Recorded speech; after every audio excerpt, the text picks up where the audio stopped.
If you follow me over on Instagram, you know that I love to post organizational stuff on my stories. Throughout COVID, I have been organizing my whole house. Yes, I'm one of those nuts that has taken this opportunity to organize every space. Thankfully, the Container Store was open for pickup orders. So I'm happy to say this house is looking good. But one question that I get so often is, how do I organize all the junk in my office? So, I talk a lot about getting out of overwhelm is clearing a path in your space, working in a space that is free of clutter, free of junk, things that is not distracting you when you're trying to do focused work. The one tip that I have for you is to start small. I know the KonMari method, the home edit method, all of their plans say to pull everything out, hold it, decide what you want, edit it out, whatever you need to do to get the space cleared out. However, I have found that that part can be overwhelming because then you're left with a pile of junk in the middle of your room and you're like, shoot.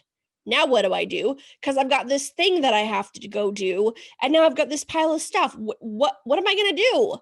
So I think the best thing to do is to just start small, especially if you're not used to organizing something. This is your first go at it. Start with a drawer. Start with something that's driving you nuts. So if you have a pencil drawer that has all your pens, pencils, scissors, things like that, you should definitely start there because those are your quick access things that you need all the time. That's the best place to start.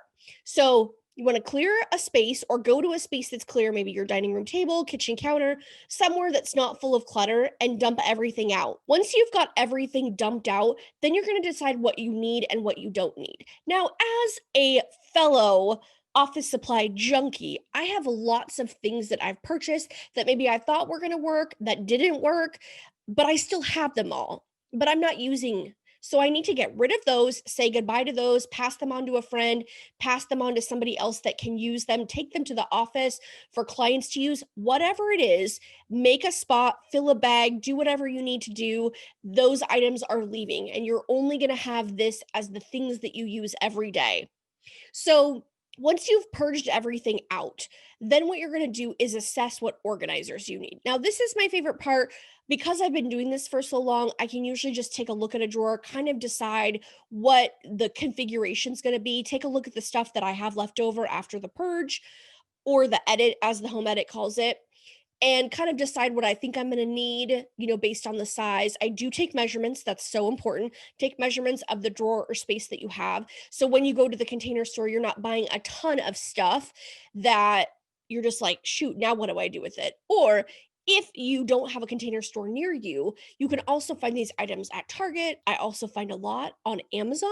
I just have a Container Store not that far away from me, so it's just easier. But when I do make my way to the Container Store, I go there with a list because it is like Wonderland for me. I can get so distracted in there because I'm like, this would work perfect in my bathroom. Oh, what about this in my linen closet? No, you got to stay focused on that one area that you're doing.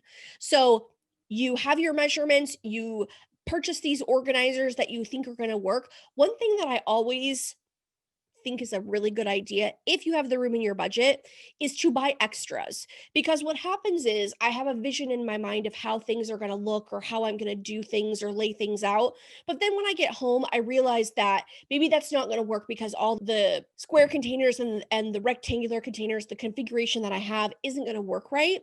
So I always buy extras, and that way I have some room to play around with it. Maybe I wanted to separate my pens and my pencils, versus keeping them together, something like that. So once I have those containers home, I kind of lay everything out. Now, here's the key. I always leave the stickers on the containers because what I want to do is I want to see, does this work? Does this level of organization work for me before I pull all the tags off and then I'm stuck with it and can't return it? Now, the Container Store is awesome with their return policy. Obviously, so is Amazon.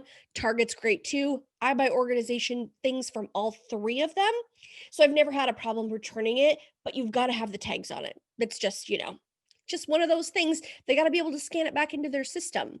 So once you've tested it, once you've lived with it, if you need to tweak it at all, get a different container, maybe decide that you do want your pens and pencils separated out, whatever the case may be, then you can remove those tags and live with it. Return anything that you didn't need or I use the same organizers in my bathroom that I do in the office, that I do in my guest bathroom, that I do in my linen closet. So I really have use for all these different organizers. They're the same brand, they're the same kind. So everything looks streamlined and pretty.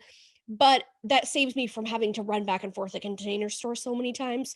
So if you're just focusing on your office, start small. That's the easy way to get started. And then eventually you'll be opening those drawers and looking at things, and you can find things so fast. This will make you so efficient, it will blow your mind.